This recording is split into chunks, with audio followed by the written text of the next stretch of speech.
Hey, what's up? This is Forrest Shear. I'm up here at Mammoth Mountain, riding the new Jones Storm Chaser. The Jones Storm Chaser is a collab between Jeremy and surfboard shaper Chris Christensen. It has a lot of influence with surfboard design.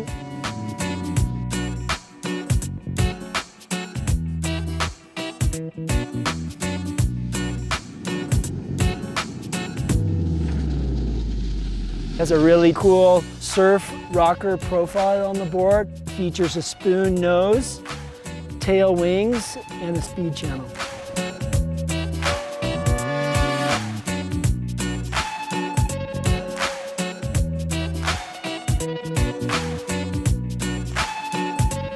With that spoon nose is kind of that extra little bonus, get that lift off and pow and kind of keep you on top and keep you going at high speeds.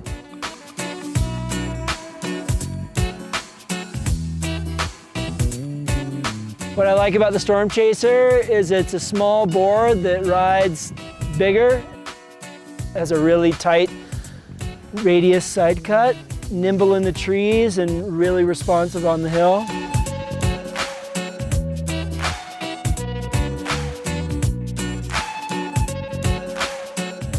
I ride the 147 Storm Chaser, kind of turns the whole mountain into this epic surf park.